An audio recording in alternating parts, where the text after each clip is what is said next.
Hello, welcome to Gaming Friday here on Off the Shelf Reviews. I'm Gary. And I'm Ian. And today we are taking a look at the suffering, the sweet, sweet suffering, which came out in 2004, developed by Surreal Software. And it came out on the PlayStation 2, the Xbox, and on PC. Yeah. It's a third and first person shooter psychological Survival horror game, yeah. Ian, you were a big fan of this game? I was a big fan of this game. I was very lucky to play it on the PlayStation 2 and then re-bought it again for the Xbox when it came out. It was something new, you know. You're playing Torque, the main guy there with the sideburns, and you're going to prison. And we're seeing all these prison tropes right now, Yeah. just nailed into like 2 minutes. Of this Shawshank intro. Redemption, Green Mile, right all over the board.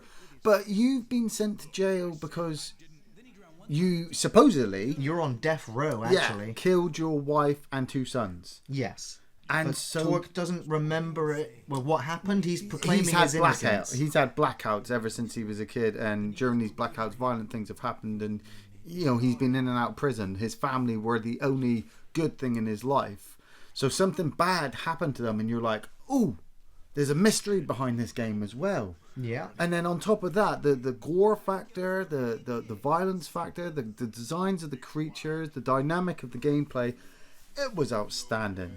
So you are at Abbott State Penitentiary Prison. Yes, And- on Carnet Island. That's right. And an earthquake hits, and supernatural things start to happen. Yeah. And you know they're like human spider creatures with swords for limbs that just come out of the shadows and start killing everybody, guards and Well, inmates they're alike. only the first type of creature that you come across.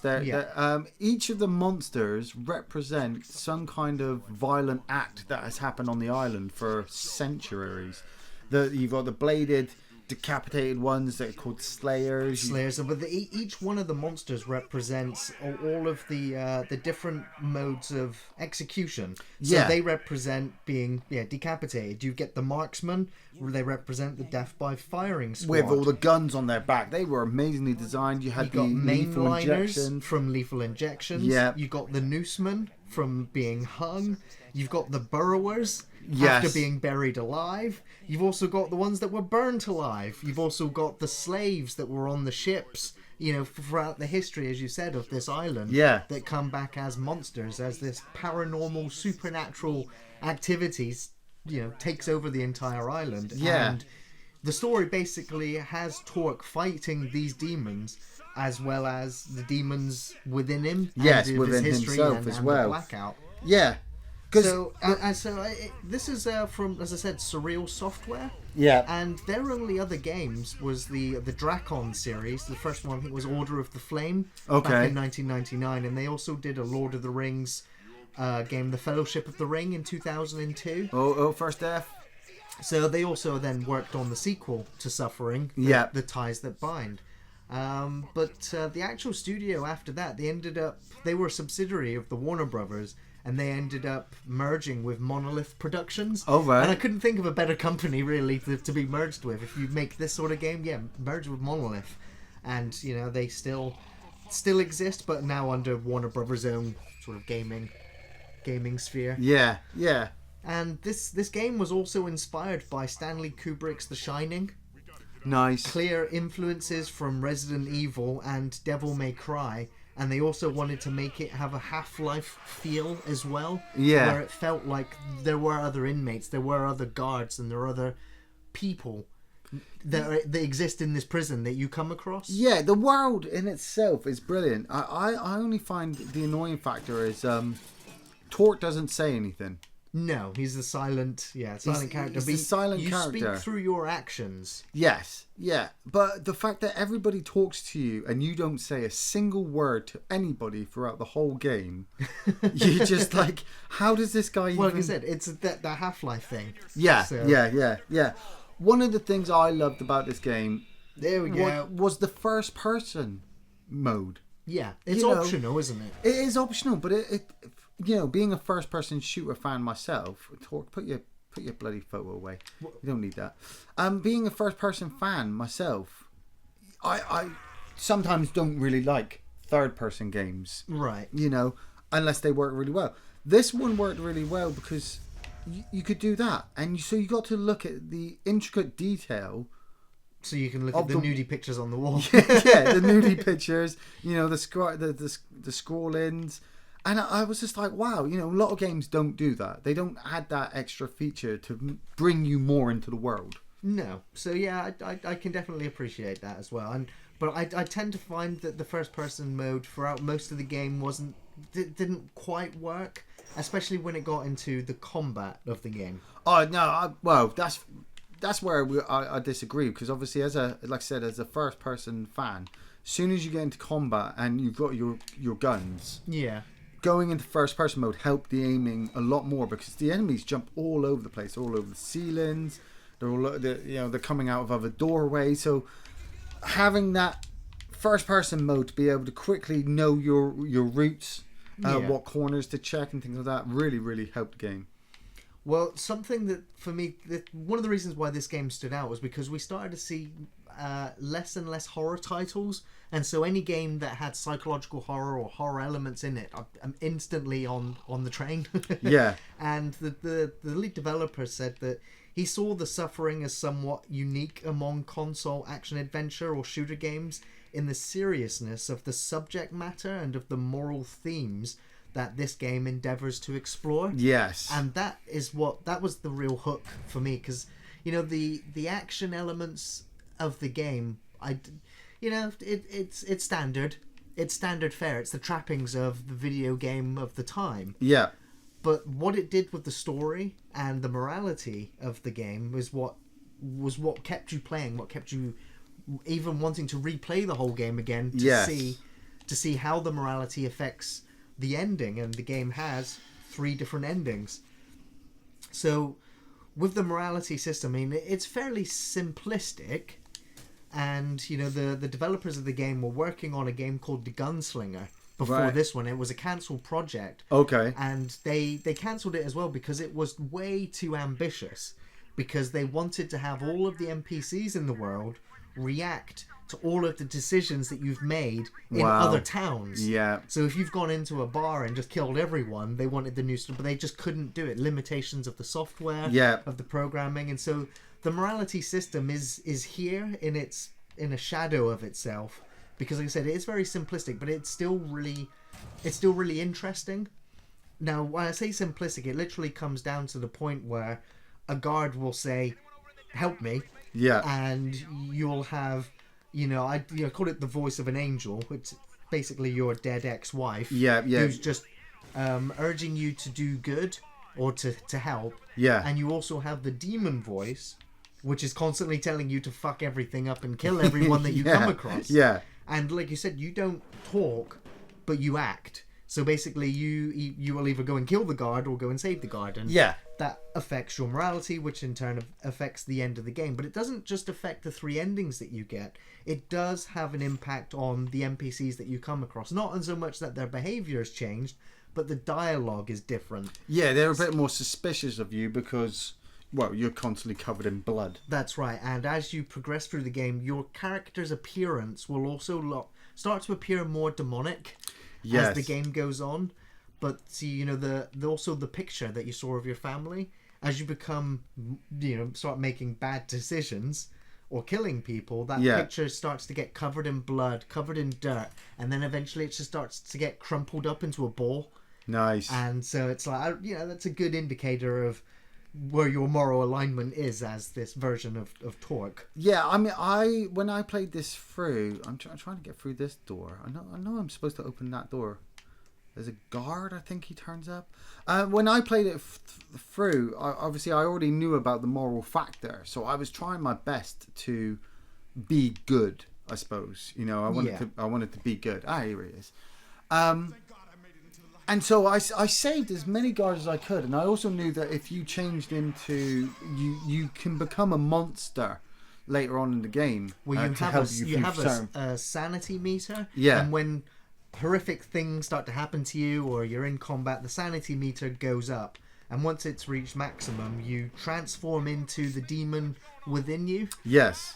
And it's for me, it's Splatterhouse, the remake Splatterhouse. You know, you hulk out into this giant, unrecognizable creature, and you can just lay waste everything. But the amount of times the game took into account the amount of times that you changed into the creature to affect your ending as well. Yes. You know, and so when I was playing it through, I was trying not to turn into him as much. I was trying to use the weapons and keep Torque alive.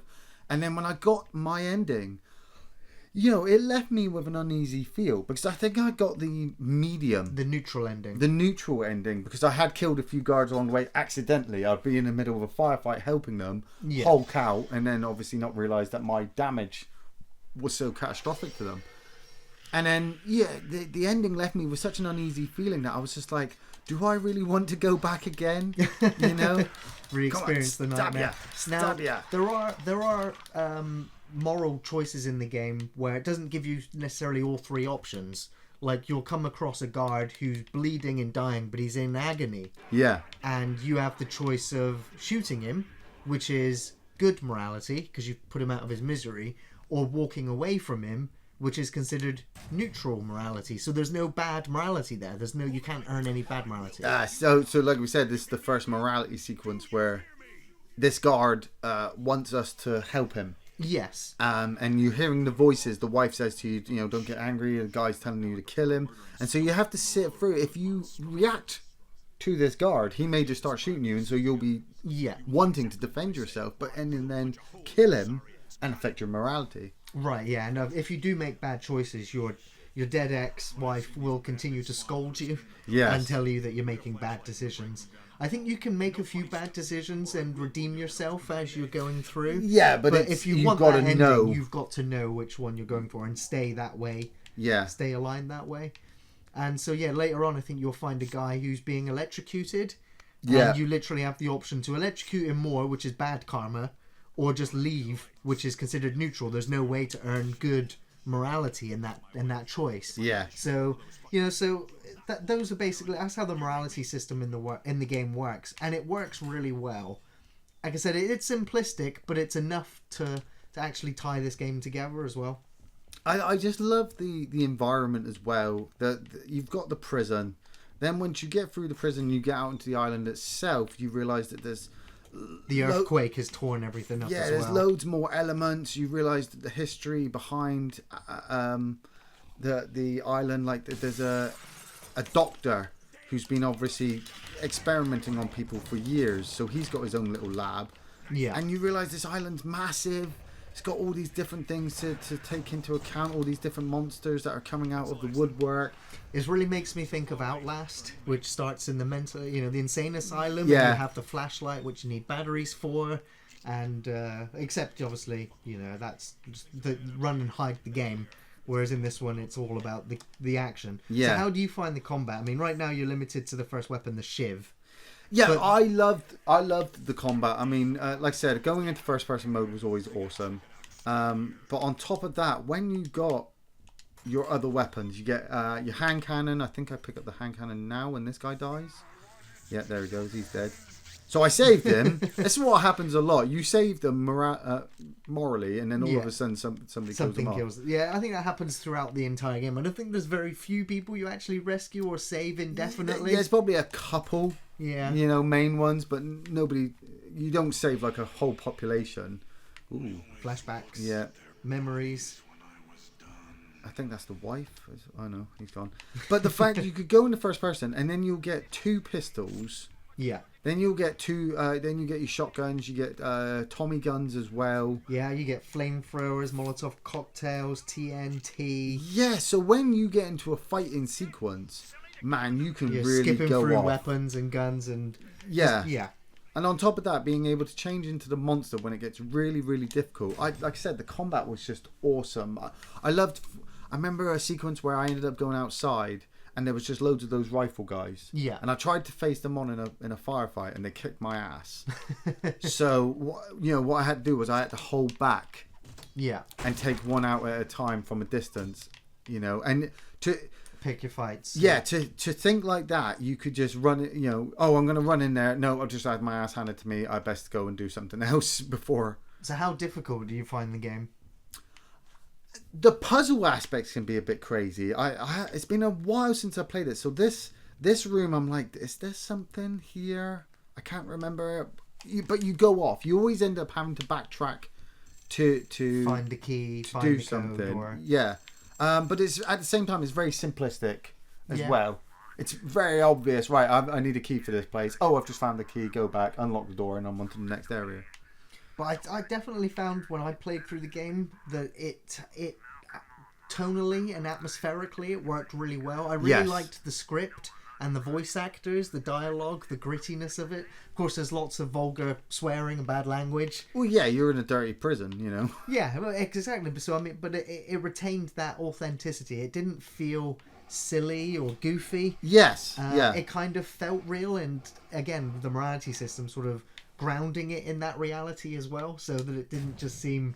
It didn't seem too ridiculous, despite the fact that you're being attacked by supernatural monsters from, you know, experiments and from demons and... Yeah, the only thing that made this game a bit far-fetched, but then you kind of accepted the game that you're playing, was everything's happening to Torque.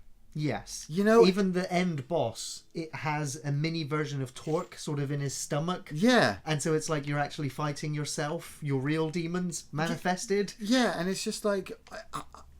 would this have all still happened if Torque had not gone to prison? You know? or was he always destined to go? Was it his job to do it?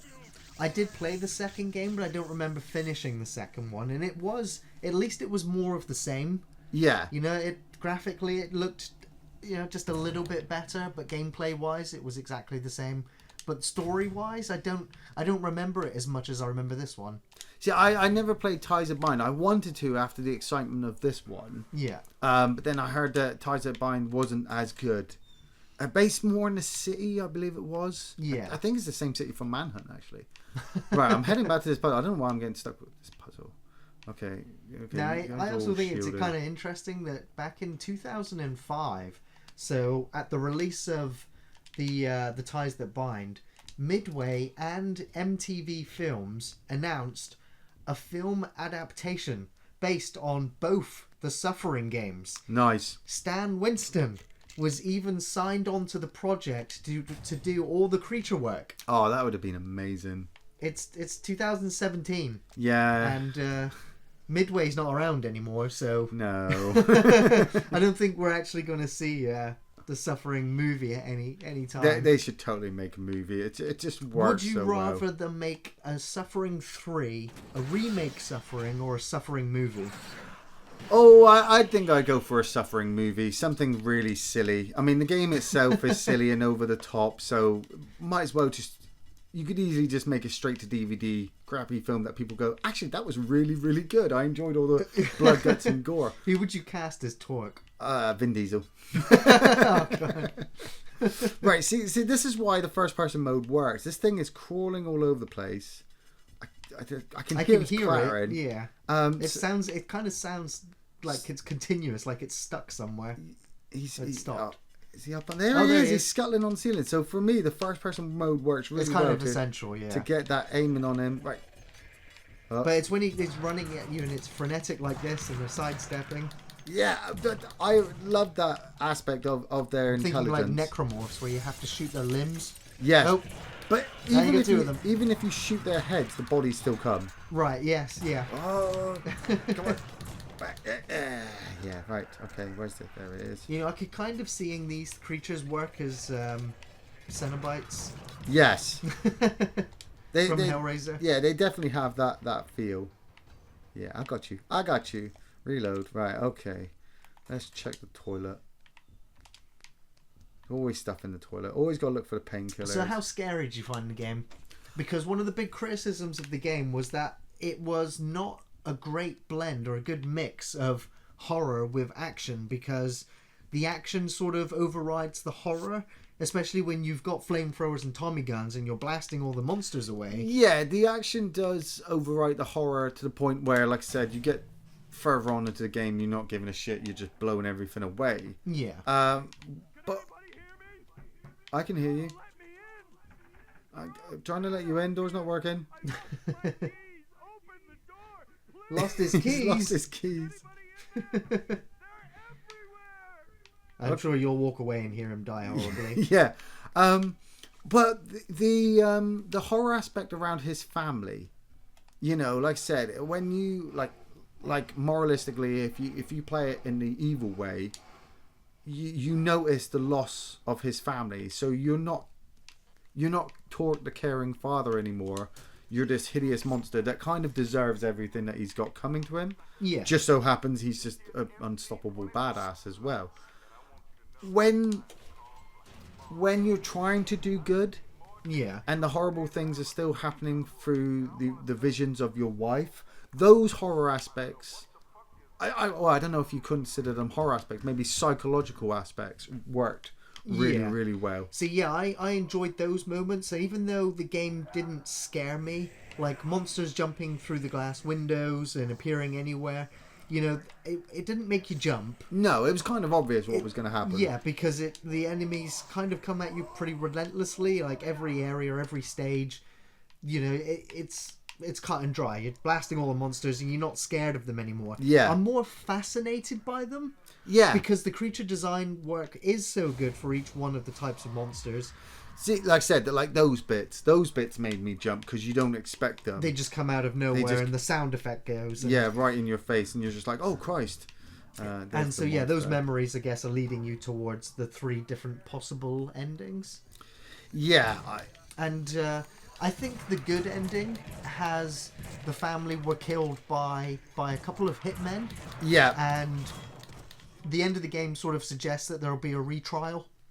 And Torque will go free because, you know, one of the lawyers was involved or something or other, and yeah, it all works out. All works out in the end for Torque, and he's the big hero. Like I said, my ending, which kind of freaked me out and left me with a shiver down my spine, was something had happened to my wife, and my oldest son had killed his brother in the bath, and then threw himself out the window. It's really dark. So the child framed Torque, and you were just like, shit, you know, that's pretty fucking dark. Yeah. I tried my best, and that was still pretty bad. Still your outcome. So, would you recommend the game today? And oh, you know, like I said, if it had a HD remake, it'd look really nice. Yeah. I think there are probably scarier survival horror games out there. But as a fun action-packed shooter, yeah, you can't beat it. What's wrong with his fingers? As a fun action-packed shooter, yeah, it's really fun. Like this guy, I'm not even scared that this guy's going to jump through the glass. I mean, you're just waiting for the moment. The poison's coming for me. But yeah, I'm waiting for it. I'm like, come on, I'll fucking shoot you in the face 5 or 6 times. The guns are brilliant. The designs of the monsters are brilliant. The history behind the island and everything you have to go through is really, really, really well done. I'd even suggest, once you've done this one, look into Ties That Bind. Yeah. You know, maybe it's too late for me. I've already passed that part. But if you find it fun, yeah, definitely check it out. Well, yeah, definitely. I'd say I would also recommend anyone who's ever heard of The Suffering to go back and check it out. If you were a fan of the game, you know, it's actually, you know, it still holds up quite well. Like I said, even though it's a simplistic game, you know exactly what you're in for going into it. But the scripted events, the dialogue, the morality system, the gunplay, and the tone and atmosphere of the game, the music, the creepy moments where you're answering ringing telephones, the flashbacks, that's all good. I mean, like, some of the gameplay trappings and mechanics do hold the game back a little bit. Like I said, it's the trappings of video games. But the story is still in there, and it is interesting enough. I think the game will also hold your attention throughout it. It doesn't really get boring, and it doesn't overstay its welcome either. And so then, if you then want more of the same, you know, Ties That Bind has that. I think it goes more into where the demons come from, and trying to actually put that to rest now that you've dealt with your inner demon. Yeah, I remember this part. This is the first major part where you meet all the kind of main bad guys. Yeah. You've got, like, this guy's created from all the gassings that they've done. And then you've got an electrocuted guy. then you've got the evil doctor. So this game sets it up very nicely that, look, this is what you're going to have to fight through to get to the end. So you're all set. You know, the horror aspect, touch and go here and there, depending on how jumpy you are. But if you're well versed in these types of games, when the lights go out and the doors are locked, you know what's fucking coming. For sure. And you're happy you've got 2 Tommy guns in your hands as well and a bunch of sticks of dynamite. Well, with that, I just want to say thanks for watching, everyone. We'll be back next Friday with another video game. Of course, film reviews on Thursdays. You can find us on Facebook, on Twitter, and on Patreon. Thanks for watching, everyone. See you next time.